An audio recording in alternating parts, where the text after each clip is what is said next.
Sainte Marie, Maman bon Dieu, pour nous. Saint Michel, tout bon ange bon Dieu, pour nous. Saint Jean-Baptiste et Saint José. Bonjour, mon frère, mon sœur, Mauricien, Mauricienne d'ici et d'ailleurs. Merci de nous rejoindre nous dans le programme Un Saint, Un Sainte pour chaque jour. Dans ce programme-là, nous avons l'occasion de faire connaissance avec ban saint, ban sainte, qui l'Église invite nous pour célébrer chaque jour, et nous pouvons aussi demander prier pour nous, intercède pour nos familles. Aujourd'hui, le 30 septembre, l'Église invite nous à célébrer Saint Jérôme. Saint Jérôme, patron, ban traducteur, ban qui travaille, ban étudier l'écriture sainte, ban exégète, ban bibliothécaire, ban étudiant en écriture sainte. Et nous profitons de l'occasion pour saluer ban Jérôme, ban Hieronymus, ban Géronimo, ban Girolamo, ban Jérômine ou ban Girolama. Je raconter que Jérôme, passionné et parfois emporté en colère, tient un caractère vif et difficile. Un jour, tourmenté par sa propre passion et sa banalité intérieure, il présente lui en vision devant le Christ. Le Christ demande dit, Jérôme, qui t'est capable d'offrir moi? Alors il répond, Seigneur, moi offre toi, moi ban, comment dire, la nuit sans sommeil, moi ban la prière, moi ban jeûne. Alors Jésus répond, donne-moi aussi ton mauvaise humeur, ton orgueil, ton ban colère, et moi, on peut transformer ça par moi la grâce. Ça, l'épisode-là, il illustrait très bien la profondeur de Saint Jérôme. Un homme ardent, entier, qui, bon Dieu, finit façonné pour faire un docteur de l'Église. Saint Jérôme finit en Dalmatie, des parents riches et illustres, très connus, et qui pâtit une église nanier pour qui les autres garçons Jérôme gagnent un bon l'éducation. Jérôme est séduit par Rome. Rome, comment dire, une séduction au lit, et ça finit entraîne un instant Jérôme, comment dire, en dehors du chemin de l'évangile. Mais après, tout de suite, il retourne à une idée bien sérieuse. Et tout ce qu'il pensait, c'est pleurer sur un péché, et alors il retire dans la solitude profonde près d'Antioche. Et pour ce bagage, il y a simplement une collection de livres, un livre précieux, avec qui il fait ce voyage. Mais le malin, il a mis les âmes, pas pour que Jérôme tranquille comme ça, et pour poursuivre lui dans le désert. Et là, le malin pour rappeler le plaisir de Rome, pour essayer de réveiller sur l'imagination à un dangereux fantôme, un dangereux souvenir d'avant. Mais Jérôme pas laissé abattre par l'attaque continuelle du malin qui peut redoubler cette l'attaque, mais il redoubler sur, sur l'austérité, sur la foi dans mon Dieu. Sur la prière, sur l'homme, finalement victorieux lors de l'attaque du Satan. Et cette larme-là, la prière-là, finit servir pour faire sur sainteté éclairée, éclatée.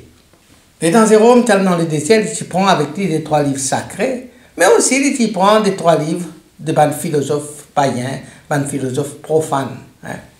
Alors il est content pour lire pour la philosophie de Cicéron ou bien d'un autre philosophe quintilien.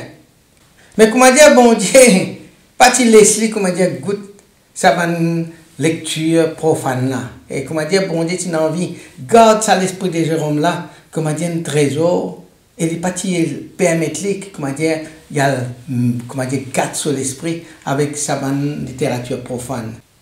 Et dans une vision célèbre, bon Dieu fait comprendre à Jérôme qu'il est bien consacré lui entier aux études des livres saints.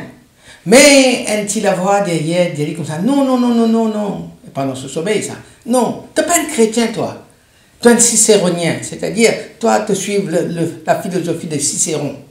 Et Jérôme criait en pleurant, Seigneur, si désormais je prends un livre profane, et si je lis, Moi, consentis toi qui te traitement comme un apostat, c'est-à-dire comme un quelqu'un qui finit trahir la foi. Si un jour, moi prends un livre qui n'a pas un livre saint, alors, moi accepter qu'il te traite moi, comment dire, un traite. Seule l'occupation qu'il tient, c'est l'écriture sainte.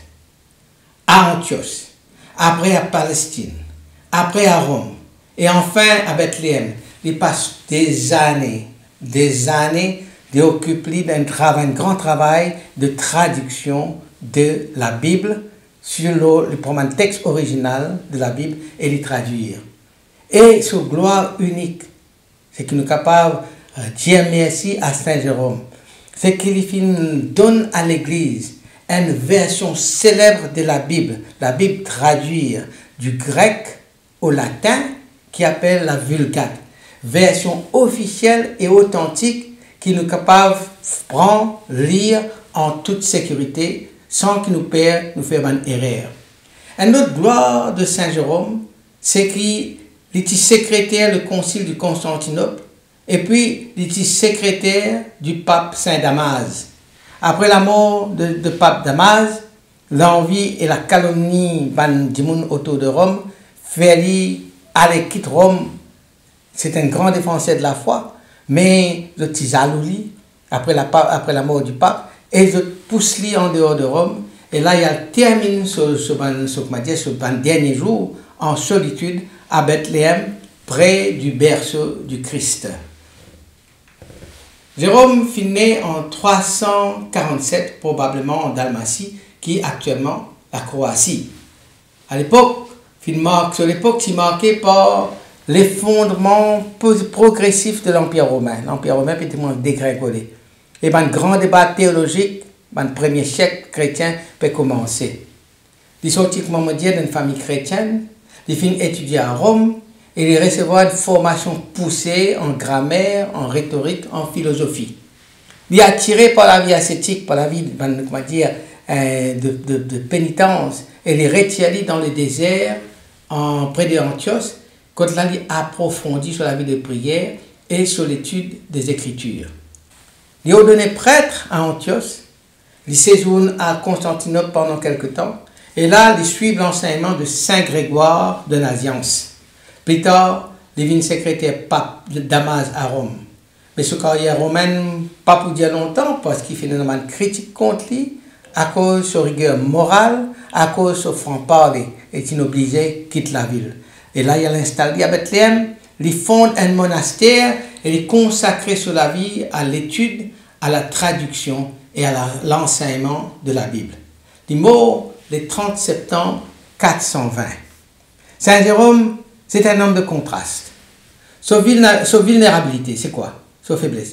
C'est un tempérament fougueux, il est sujet à une irritation et à une polémique. Il est tout le temps, comment dire, il a un mauvais caractère. Son adversaire, Zocticien nomme parfois le lion de Bethléem à cause de l'attaque virulente qu'il tient.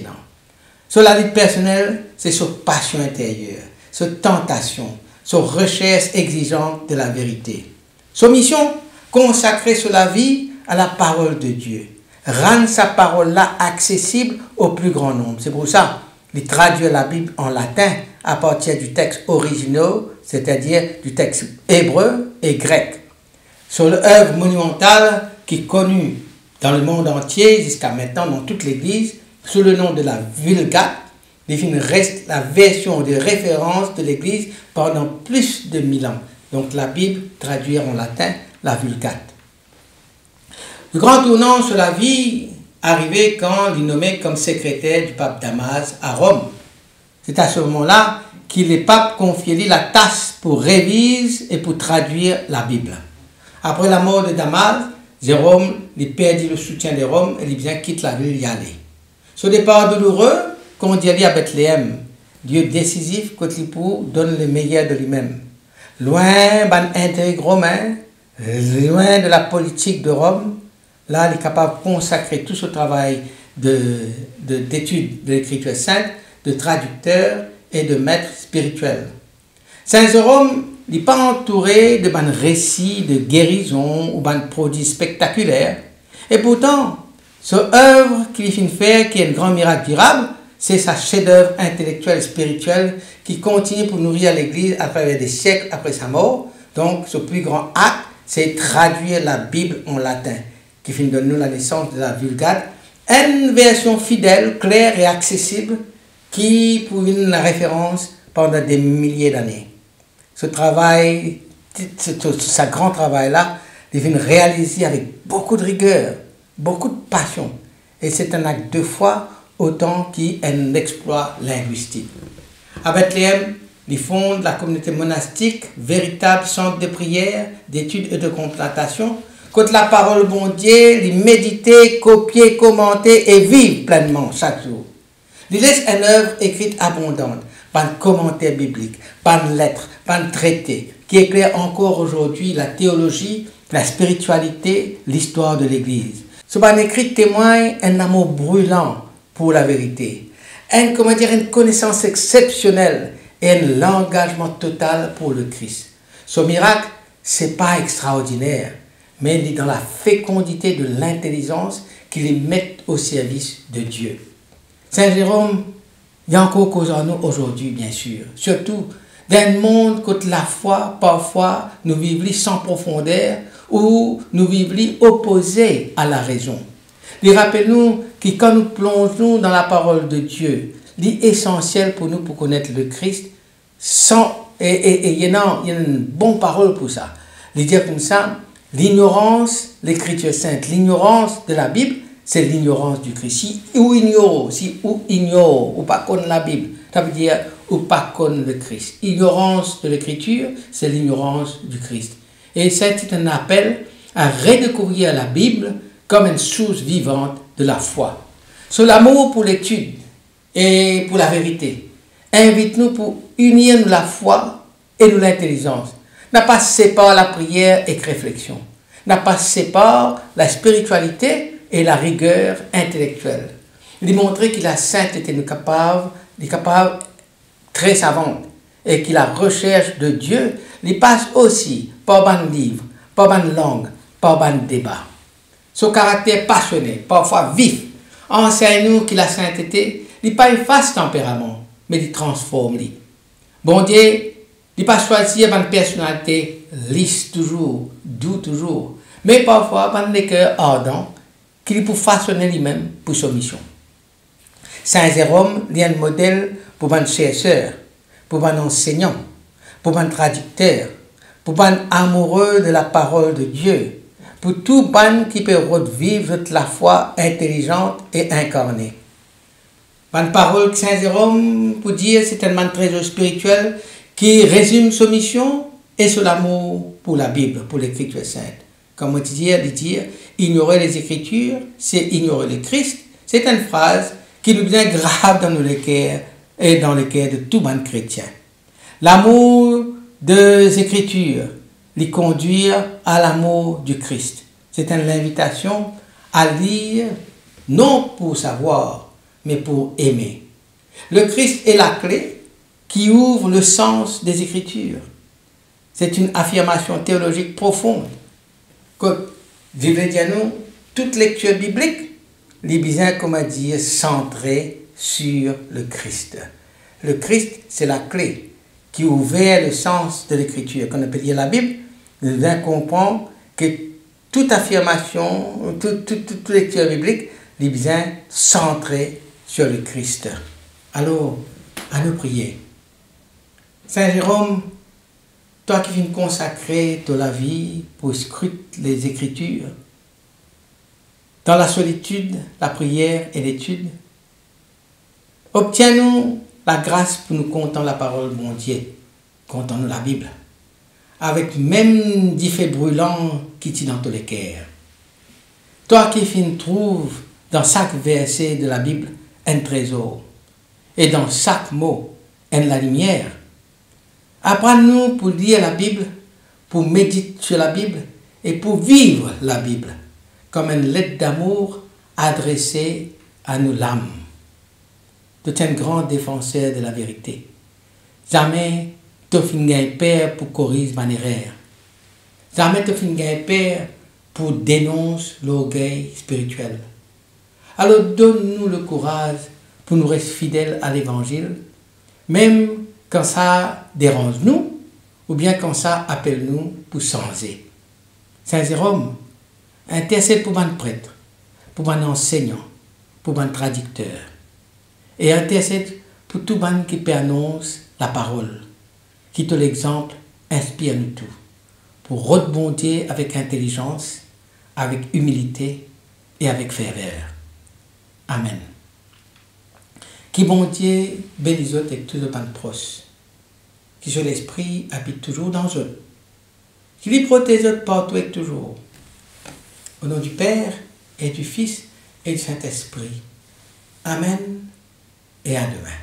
Saint-André et Saint-Matthieu, priez pour nous. Saint-Jean, Saint-Marc et Saint-Luc, priez pour nous, priez pour nous, priez pour nous. Sainte-Marie-Madeleine et Saint-Étienne, priez pour nous. Saint-Ignace et Saint-Laurent,